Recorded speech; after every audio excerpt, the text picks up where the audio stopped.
So we're doing good so far? For 80 years, the Smokehouse in Burbank has been where contracts are signed and blockbusters are born. Sitting just steps from the Warner Brothers lot, it's an unofficial extension of the studio that recreates the glory of Hollywood's golden era. Just a few days ago, Guillermo del Toro was here. General Manager David Rocha welcomes Hollywood's A-listers on a daily basis. He estimates that the studio drives nearly 25% of the Smokehouse's total revenue. We're not part of the same company, but at the same time, we're like brothers because when they're busy, we're busy. But as a looming merger pushes the famed studio into a new chapter, David can't help but worry what that could mean for a business like his. We want to be hopeful. We want to make sure that we continue thinking positive, and it's going to affect us in the good way. It's going to bring more business.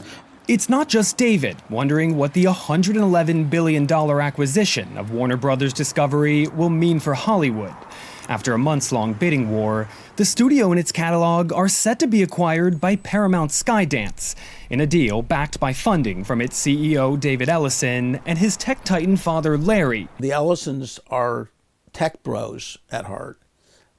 It would be foolish to assume that they are not going to make the most assertive, aggressive use of AI that they can. Jonathan Handel is an entertainment lawyer who's represented both studios and guilds. What they promise is synergy whenever there's a merger, synergies and cost savings. What that really means is layoffs, because labor is employment is the largest cost for these companies. This will probably be a very technology-forward iteration of what may look like two traditional studios. This is not going to be your grandfather's studio.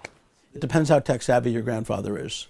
The merger will bring together more than just two studios, two major news divisions, 3 streaming services, and multiple cable networks are also susceptible to big changes.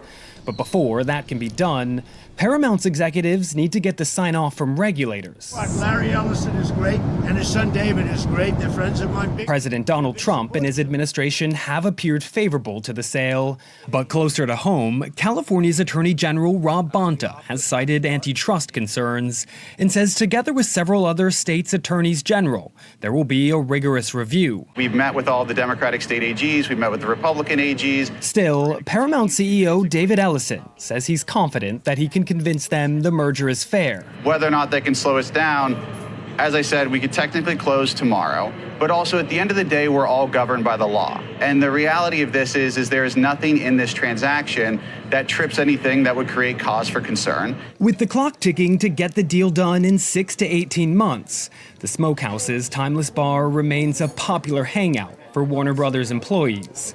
David and his colleagues hope that when it's all said and done, it won't be time to say goodbye. We know them by name, so for them just to stop coming in out of the sudden is like, it's gonna affect us. Not only as a business, but also it's like losing a cousin or a brother that is moving to a different place.